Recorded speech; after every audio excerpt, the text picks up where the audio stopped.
Hello everyone, I hope you all are fine. Start करते हैं हमारी 10th क्लास की NCERT book footprints without feet के 5 lessons हमने कर लिए हैं। नेक्स्ट जो 4 लेसन्स हैं वो है स्टार्ट होंगे 6th लेसन से। सो देखते हैं। The making of a scientist written by Robert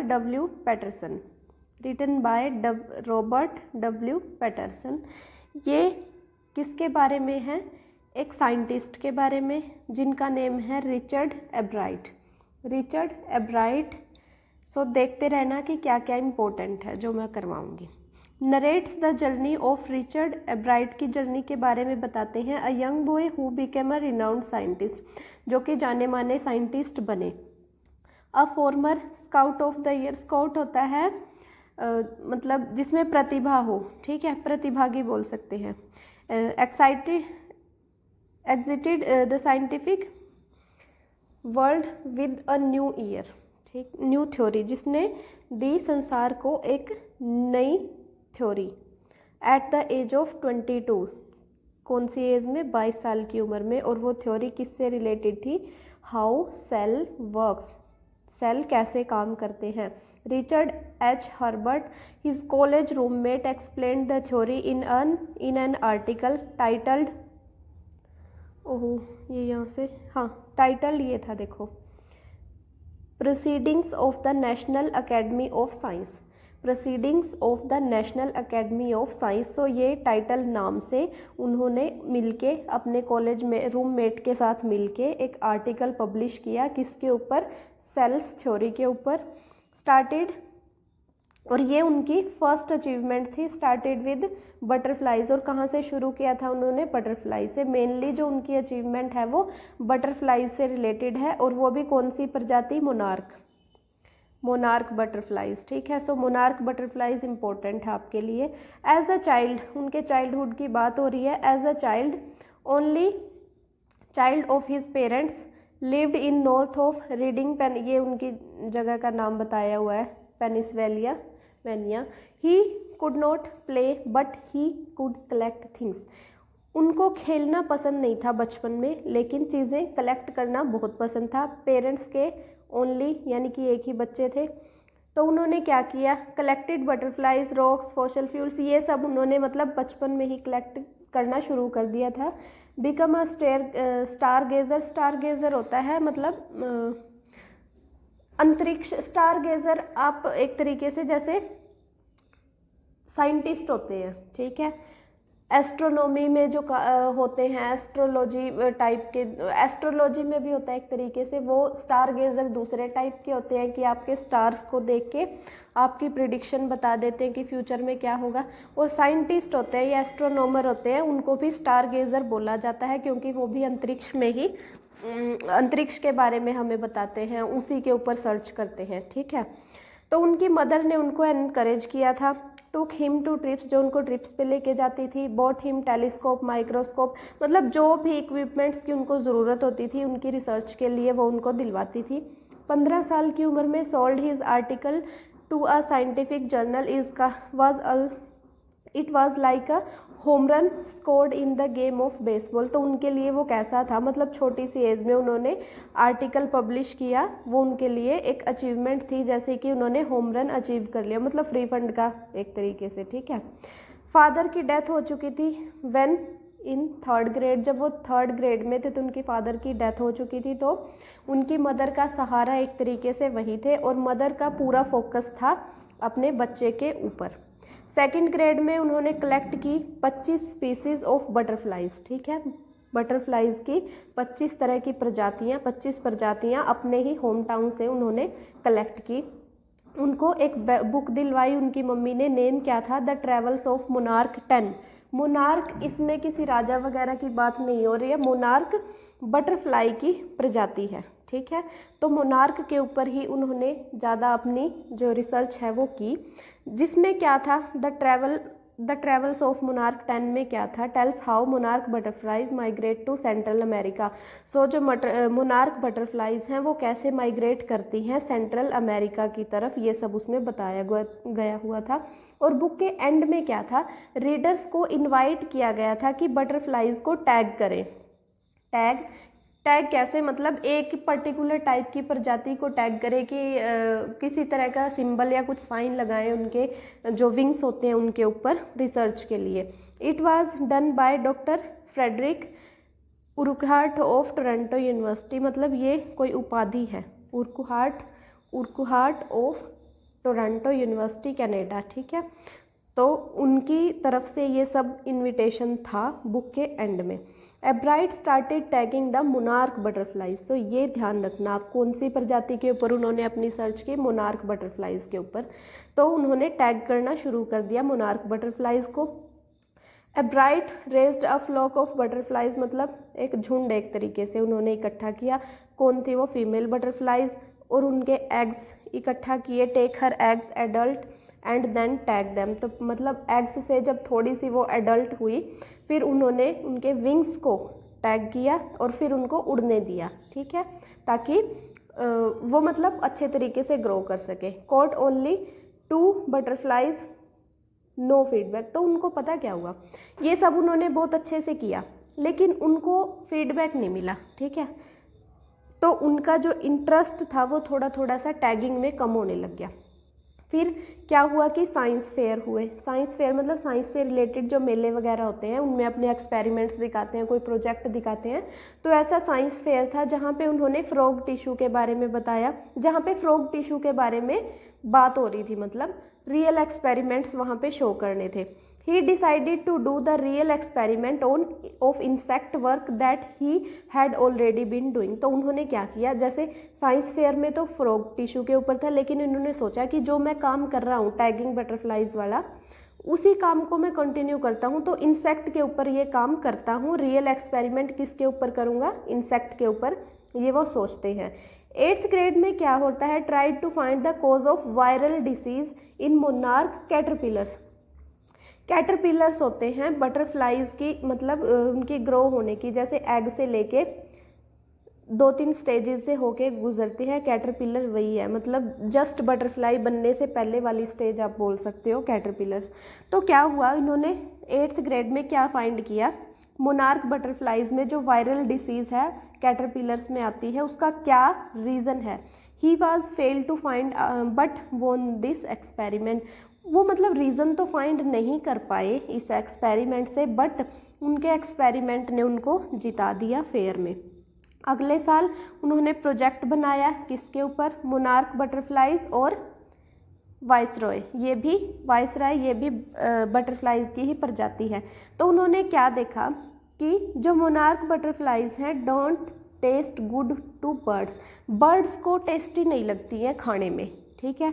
तो वाइसराइज ने कॉपी किया मोनार्क को कि उनको भी बर्ड्स खा ना सकें, ठीक है। तो ये उन्होंने सर्च किया। गोट 3rd position in country science fair, इसकी वजह से ये जो रिसर्च उन्होंने की, जो ये प्रोजेक्ट बनाया कि मोनार्क जो बटरफ्लाइज को कॉपी कौन करता है, वाइसराइज। और वो क्यों कॉपी करती हैं, क्योंकि मोनार्क बटरफ्लाइज टेस्ट में अच्छी नहीं लगती बर्ड्स को। तो इस प्रोजेक्ट के लिए उनको 3rd पोजीशन मिली कंट्री का जो साइंस फेयर था उसमें। अब आ गया 2nd ईयर हाई स्कूल की बात है। Discovery of unknown insect hormone, unknown insect hormone किसके ऊपर, वही जो मोनार्क बटरफ्लाइज है उनके विंग्स के ऊपर एक्सपोर्ट होता है, ठीक है। यहाँ पे देखो life of cells. Start question, what is the purpose of the 12 tiny gold spots on the monarch pupa, मतलब मोनार्क जो बटरफ्लाई होती है उसके विंग्स के ऊपर एक्सपोर्ट बने, मतलब स्पॉट्स बने होते हैं, 12 होते हैं वैसे, मतलब कितने भी हो सकते हैं आप ऐसे लगाओ, ठीक है। स्पॉट्स बने होते हैं, उनके अंदर एक हार्मोन होता है, ये पता लगाते हैं हमारे जो साइंटिस्ट है कि उस हार्मोन का क्या पर्पज़ है। तो उनको पता लगता है कि ये इम्पोर्टेंस है किस लिए, डेवलपमेंट के लिए, full development of monarch butterfly, इसलिए वो इम्पोर्टेंट है हार्मोन। तो वॉन 1st प्राइज, इसके लिए उनको मिला 1st prize. Also got a chance to work in Walter Reed Army Institute of Research, इस रिसर्च इंस्टीट्यूट में भी इनको काम करने का मौका मिला। तो हार्मोन का स्ट्रक्चर क्या था उनको पता लगा। हार्मोन क्या होता है, केमिकल स्ट्रक्चर्स जो मतलब जो काम करते हैं डेवलपमेंट के लिए, वो किस तरीके के थे, पजल लाइक यानी कि डीएनए की उन्होंने खोज की कि बटरफ्लाइज में भी डीएनए काम करते हैं। डीएनए कैसे, और डीएनए को क्या बोलते हैं, कंट्रोल्ड हेरिडिटी।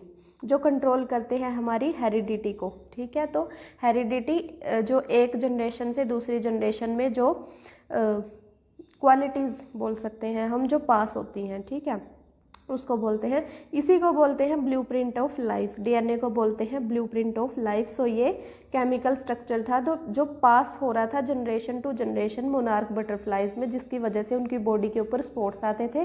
स्पॉट्स थे मतलब डीएनए था वो एक तरीके से, या हार्मोन बोल सकते हैं, जिसकी वजह से उनकी डेवलपमेंट होती थी।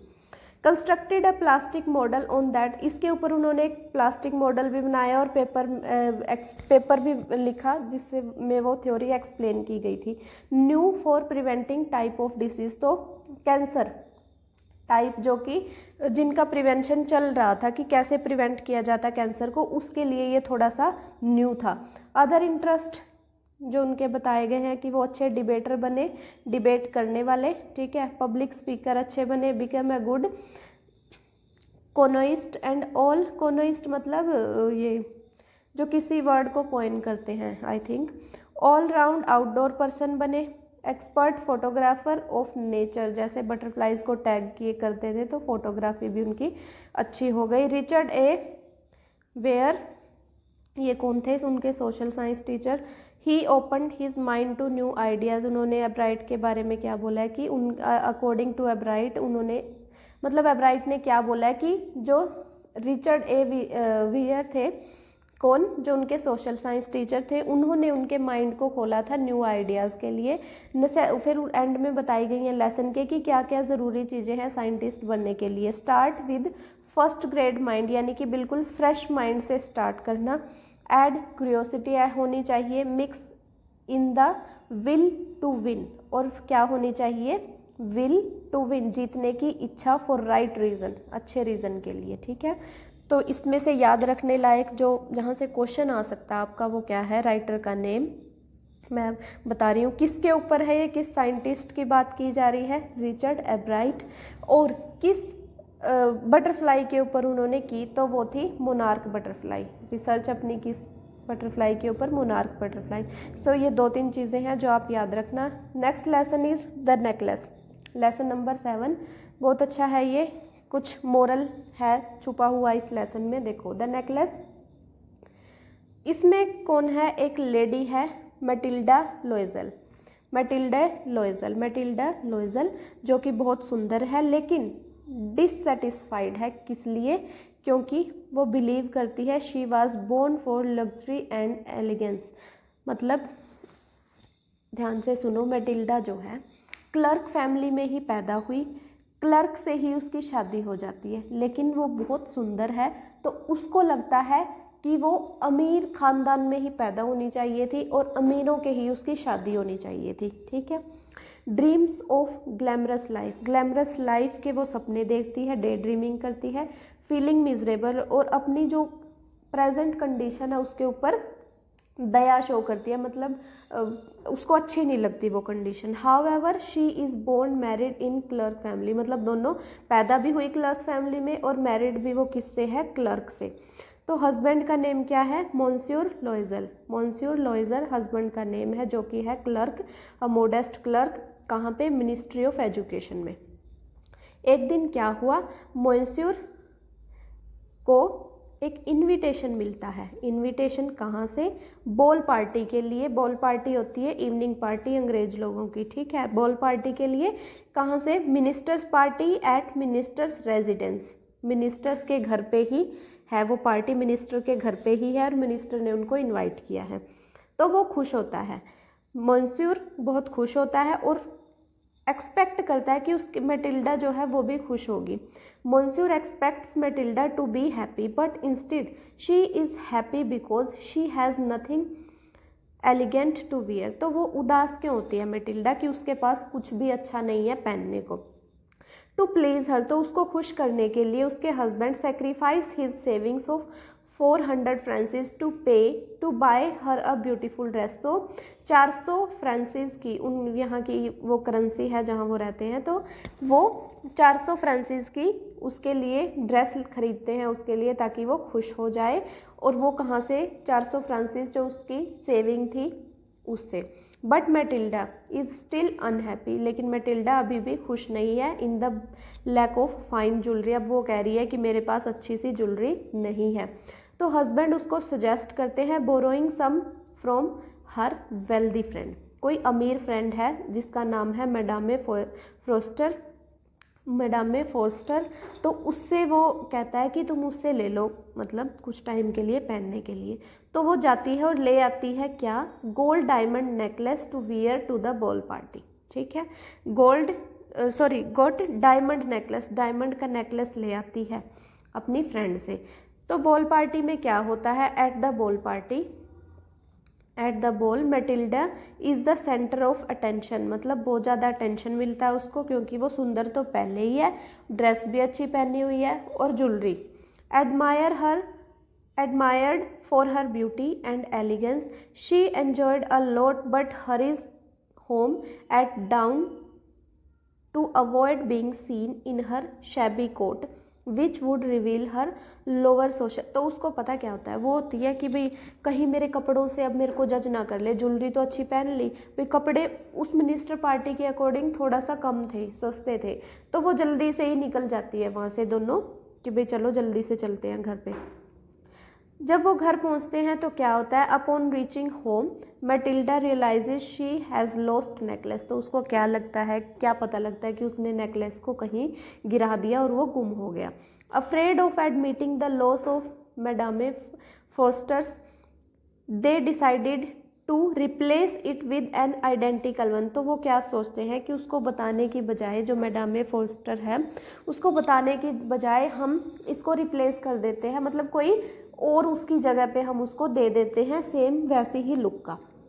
They visit various jewellers, finally find a similar necklace costing 36,000 Francis. देखो अब कितने का वो देंगे उसको, उसके लिए इतने अब उनका है नहीं है इतना, मतलब वो कॉस्टिंग वो नहीं दे पाते, तो वो लोन लेते हैं उसके लिए अलग अलग सोर्सेज से, लोन वगैरह लेते हैं, तो अगले 10 साल तक उस लोन को चुकाने में उनको लग जाते हैं और उनकी लाइफ मतलब इतनी ज़्यादा गरीबी में वो जीते हैं 10 साल तक उन लोन्स को पे करने के लिए, जो कि वो लेते हैं उस नेकलेस को ख़रीदने के लिए जो मैडामे फोस्टर को उन्हें वापस देना था। तो वो बहुत ज़्यादा बुरी कंडीशन में रहते हैं। Loisel live in poverty working tirelessly to repay the money, मतलब बिना थके ऐसे पूरा दिन काम करते रहते हैं। Matilda loses her beauty due to hard labour becoming a worn out, मतलब अब वो भद्दी सी दिखाई देने लगी है, बुढ़ी सी दिखाई देती है 10 साल बाद, और इतना ज़्यादा काम करने के बाद अब वो बिल्कुल भी ब्यूटीफुल नहीं रही। तो वन डे एक दिन क्या होता है, मैटिल्डा मीट्स मैडामे फोस्टर, उसको दोबारा से दिखाई देती है, and confesses the truth about replacing the necklace, और वो कन्फेस करती है उसके सामने कि हमने नेकलेस को रिप्लेस किया था। तो जो मैडामे फोस्टर है वो शॉक हो जाती है, ये सुन के शॉक हो जाती है, to reveal that the original necklace was a fake worth only 500 francs. तो वो क्या बताती है और ये सुन के शॉक होती है कि तुमने भी मुझे जो दिया वो 36,000 का था, लेकिन जो मैंने तुमको दिया था पार्टी में पहनने के लिए नेकलेस वो फेक था, वो ओनली 500 फ्रांसिस का था। ठीक है, तो ये लेसन यहाँ पे हमारा एंड हो जाता है। इससे क्या पता लगता है कि जैसे हम हैं वैसे ही हमें शो करना चाहिए, ब्यूटी के चक्कर में या दिखावे के चक्कर में नहीं पड़ना चाहिए। ठीक है, नेक्स्ट लेसन है 8 लेसन नंबर भोली। भोली एक लड़की है, इन राइटर्स के नाम आपको एक साथ फर्स्ट पेज पे मिल ही जाएंगे, पहले भी मैंने आपसे शेयर कर रखे हैं। सो भोली का मीनिंग है सिंपलटन, मतलब सिंपल साधारण, भोली जैसे हम नॉर्मली बोल देते हैं किसी को। ठीक है, तो असली नाम क्या है उसका, सुलेखा, यहाँ से ये इम्पोर्टेंट है, सुलेखा उसका असली नाम है, जो है 4th डॉटर किसकी, नंबरदार रामलाल की। नंबरदार रामलाल के 7 बच्चे हैं, 3 लड़के और 4 लड़कियां, भोली सबसे छोटी है। When 10 months old fallen from court, तो जब वो 10 महीने की थी तो वो गिर जाती है कहीं ऊपर से, जिसकी वजह से उसका ब्रेन का कुछ पार्ट जो है वो डैमेज है। Born very fair and pretty, लेकिन जब वो पैदा हुई थी बहुत ही सुंदर थी। बट क्या होता है 2 साल बाद उसको हो जाता है स्मॉल पॉक्स। स्मॉल पॉक्स बोलते हैं जैसे हरियाणा में ऐसे बोलते हैं जैसे माता नहीं निकल जाती, वो उस टाइप का, ठीक है। तो वो हो गया था जिसकी वजह से उसके पोक मार्क्स ओवर हर बॉडी, पूरी बॉडी के ऊपर जो वो स्कार्स जो थे पिंपल्स वगैरह होने की वजह से, मतलब स्मॉल पॉक्स की वजह से जो फुंसियाँ हुई थी पूरी बॉडी पे, उसके जो स्कार्स थे वो वहीं पे रह गए थे पूरी बॉडी के ऊपर। सिर्फ क्या बचा था, स्टैमर्ड, मतलब उसका फेस हल्का सा कहीं कहीं से जैसे आईज बच गई थी यूं, मतलब नहीं तो पूरी बॉडी पे ही उसके ऐसे खराब हो गया था। स्टैमर्ड वाइल स्पीकिंग, और एक क्या थी, वो तुतलाती थी जब बोलती थी, तो तोतली बोलती थी, भोली। रामलाल के मैंने बताया आपको 7 बच्चे थे, 3 बेटे और 4 बेटियां, भोली सबसे छोटी थी। राधा जो थी वो ऑलरेडी मैरिड थी। मंगला एंड चंपा, मंगला एंड चंपा की भी शादी हो जाएगी क्योंकि वो भी लुक वाइज ओके हैं। तो रामलाल वॉज वरीड अबाउट भोली, भोली के लिए रामलाल चिंतित रहते थे। She was neither beautiful nor intelligent, तो ना तो वो ब्यूटीफुल है क्योंकि, और ना ही वो इंटेलिजेंट है, इसलिए उसकी चिंता होती थी। भोली टेकन टू स्कूल, अब क्या होता है, प्राइमरी स्कूल ओपन होता है भोली के गांव में। जब वो 7 साल की थी तो उसको उस प्राइमरी स्कूल में उसको लगाया जाता है। Bholi wore some decent clothes that day, जब वो पहला दिन होता है स्कूल का तो डिसेंट से कपड़े पहन के जाती है। नॉर्मली भोली को अपनी बहनों के पहने हुए ही कपड़े मिलते हैं पहनने के लिए क्योंकि सबसे छोटी है, लेकिन उस दिन वो डिसेंट से कपड़ों में जाती है। Headmistress asked Bholi to sit down in a corner of the classroom, जो हेड मिस्ट्रेस होती है, मैम होती हैं, वो बोलती हैं भोली को कि कॉर्नर में बैठ जाओ क्लासरूम में। Bholi glad to see that there are many girls of her town, Bholi देख के खुश हो जाती है कि यहाँ पे तो उसके टाउन की बहुत सी लड़कियाँ हैं।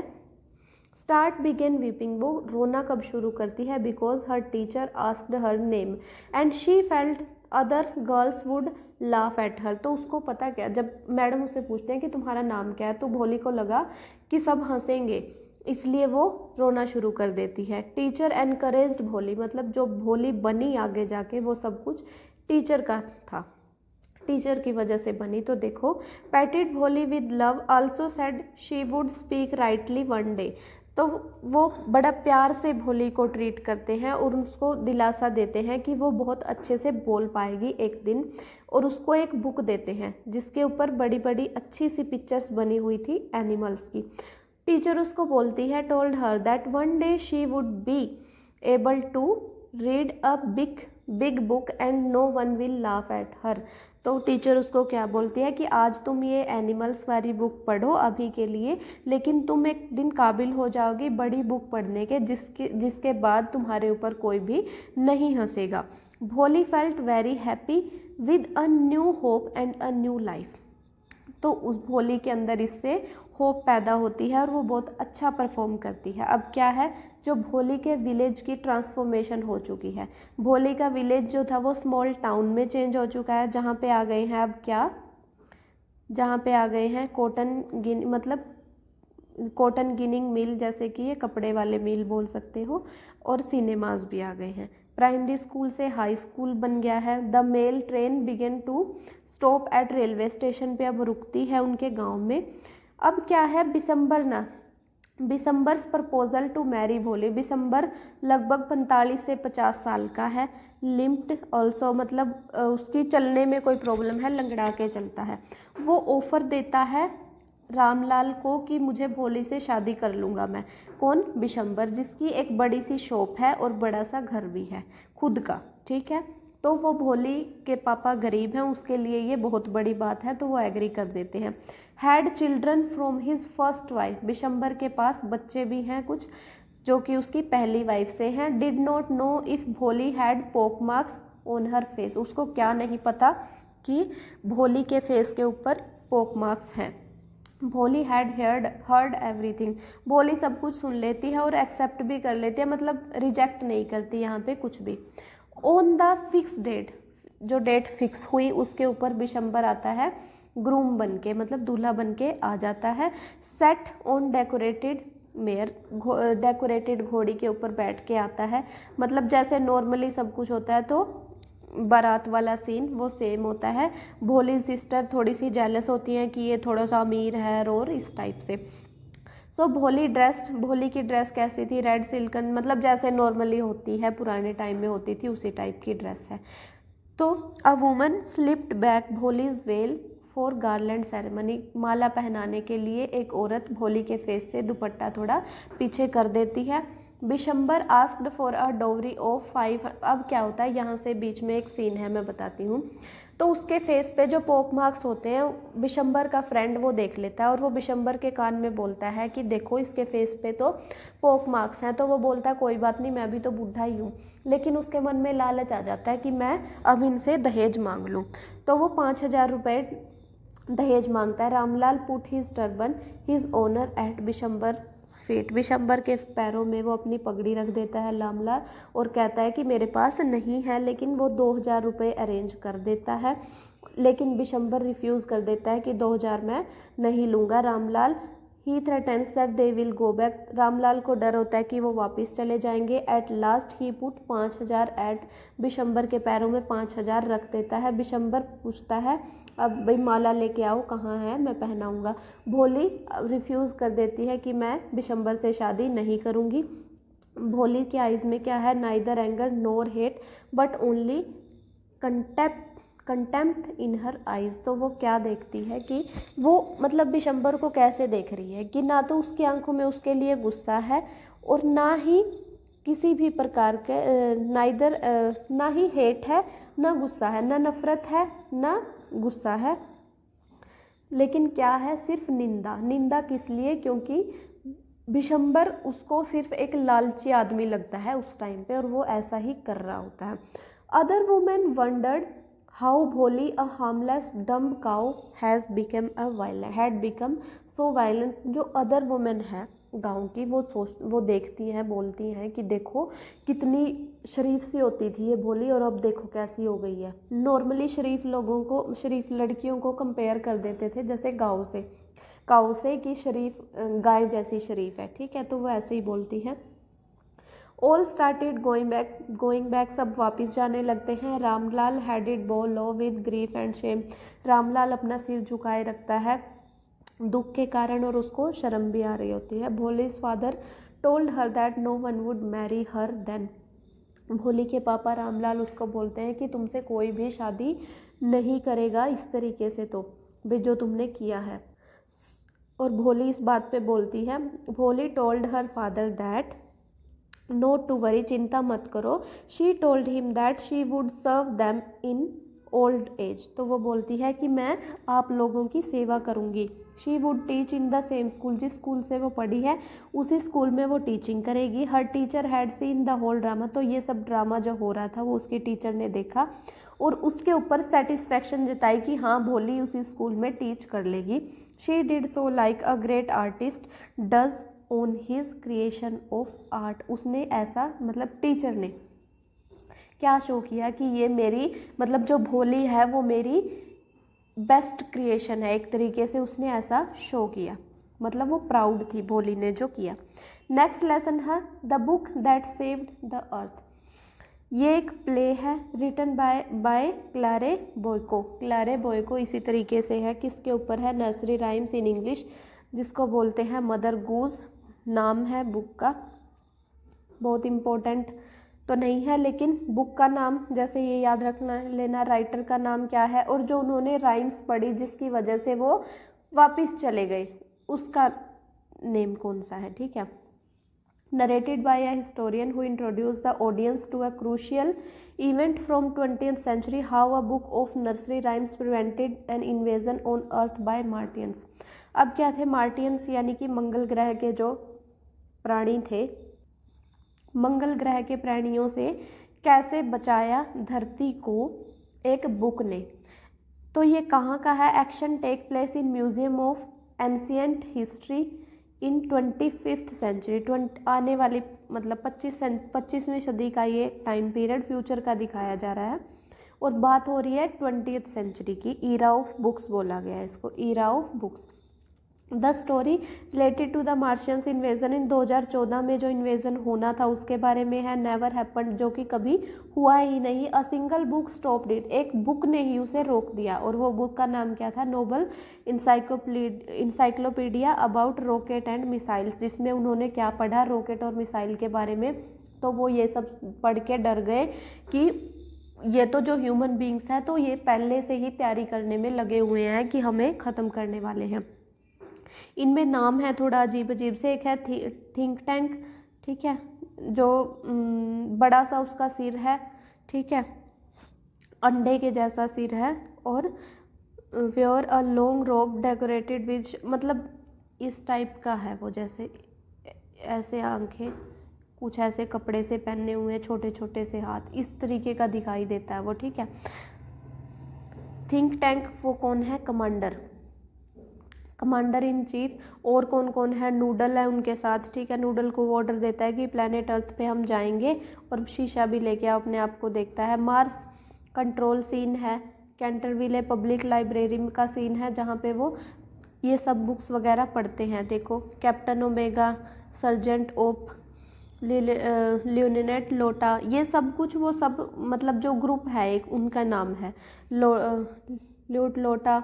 200 पैकुलर, वो देखते हैं लाइब्रेरी में कि क्या 2000 पैकुलर आइटम्स हैं, मतलब पर्टिकुलर किसी टाइप की आइटम है, एक ही जैसी दिखती हैं सब, लगभग 2000 हैं। और वो क्या है? बुक्स थी। कॉल्स दैट हैट्स, पहले तो वो बोलते हैं कि ये हैट्स हैं, मतलब टोपियां हैं पहनने के लिए। फिर वो बोलते हैं कि ये तो खाने की चीज़ है। खाने की चीज़ क्या? सैंडविच है। फिर वो डिस्कवर करते हैं कि नहीं, सैंडविच भी नहीं है, ये क्या है? कम्युनिकेशन डिवाइस, ठीक है, कम्युनिकेशन डिवाइस जिसको ह्यूमन बींग्स यूज़ करते हैं। फिर कम्युनिकेशन डिवाइस भी नहीं कि कैसे करते हैं इसको यूज़, इसमें इनको खोल के देखते हैं, जैसे बुक्स को हम पढ़ते हैं ना, तो वो हमारे बारे में बात करके ह्यूमन बींग्स कैसे करते हैं, इनको खोल के फिर देखते हैं, इस जैसे वो कम्युनिकेशन कर रहे हो। अब ओमेगा रीड्स द नर्सरी, अब क्या उन्होंने, देखो ओमेगा ने पढ़ी, क्या लाइंस पढ़ी थी?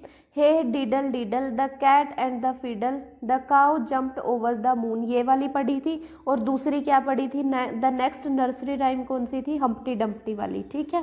सो ये 2 राइम्स उन्होंने पढ़ी थी, जिसकी वजह से वो सुन के ही भाग गए, ये पढ़ के ही भाग गए कि हमें धरती पे कोई भी किसी तरह का कोई अटैक नहीं करना।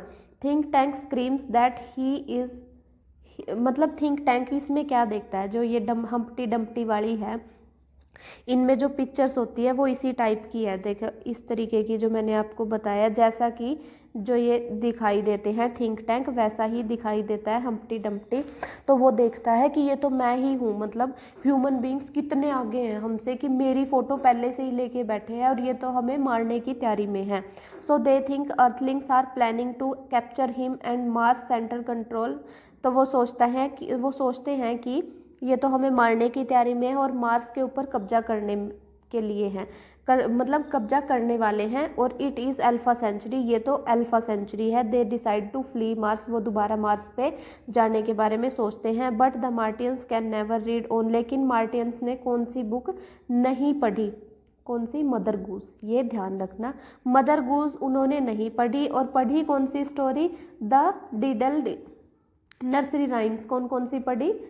डिडल डिडल वाली और एक हम्प्टी डम्प्टी वाली, ठीक है। तो ये ध्यान रखना। ये थे हमारे लेसन जो कंप्लीट हुए। 10th क्लास की बुक्स कंप्लीट हो गई है हमारी, कल स्टार्ट करेंगे +1 से। आई होप आपको मेरा कंटेंट पसंद आया होगा। अगर आपको मेरा कंटेंट पसंद आता है तो please like share and subscribe. PDF आपको टेलीग्राम